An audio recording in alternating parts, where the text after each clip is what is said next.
Genesis chapter 43. Now the famine was severe in the land, and when they had eaten all the grain they brought from Egypt, their father said to them, "Go down again and buy us a little food." But Judah said to him, "The man has warned us under solemn oath that we would not come into his presence without our brother. If you send our brother with us, we will go down and buy food for you. But if you do not send him, we will not go. For the man said, 'You will not be admitted to my presence if your brother is not with you.'"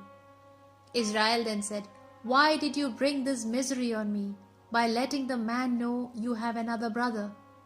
They replied, "The man questioned us carefully about ourselves and our kinsfolk, saying, 'Is your father still alive?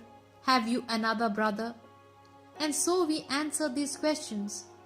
Could we have known that he would tell us to bring our brother?" Judah then said to Israel his father, "Send the boy with me. Let us go, so that we, you, and our children may live and not die. I will guarantee his safety. You can hold me responsible for him. If I do not bring him back and set him here before you, I will bear the blame forever. If we had not delayed for so long, we could have been there and back twice over." Israel their father said to them, "If it must be so, then do this. Take some choice products of the land in your bags, and a gift for the man, some balsam, a little honey, spices, myrrh, pistachio nuts, and almonds. Take double the money with you, and you will repay what was put back into your sacks. It may have been a mistake. Take your brother and go back to the man. May God Almighty grant you mercy in his presence, so that he will allow you to bring back your other brother and Benjamin. As for myself, if I am bereaved of my children, then bereaved I shall have to be."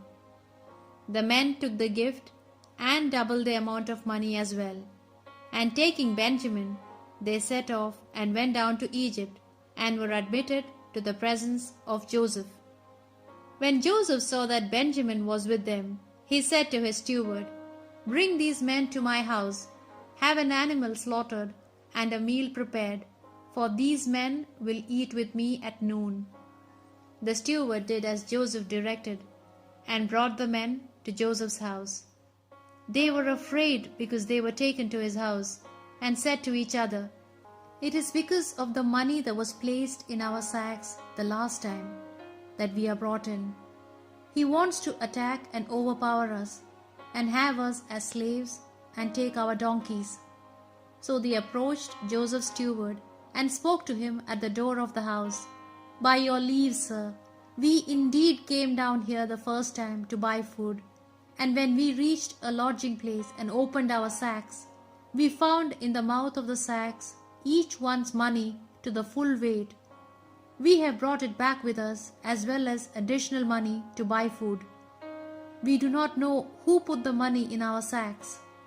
The steward said, "Be at peace, do not be afraid. Your God and the God of your father must have put a treasure in your grain sacks. Your money has reached me safely." He then brought Simeon out to them. The steward took them into Joseph's house, gave them water to wash their feet, and fodder for their donkeys.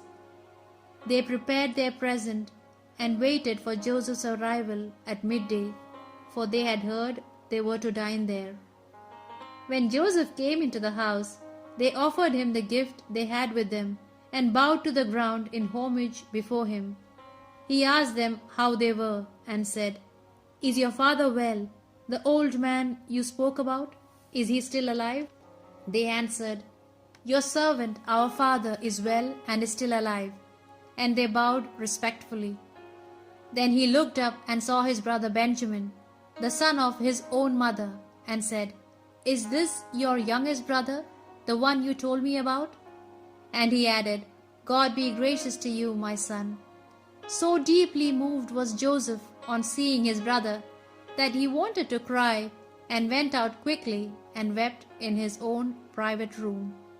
After he had washed his face and come out, Controlling himself, he said, "Serve the meal." He was served separately, and so were they, and the Egyptians as well, who usually dined with him. For the Egyptians cannot share a meal with Hebrews. For the Egyptians, this would be a shame. They were seated opposite him in the order of their ages, from the eldest to the youngest, and they looked at each other in astonishment. Joseph had portions from his own dish taken to them, and Benjamin's portion was 5 times more than that of the others. So they drank freely and were merry with him.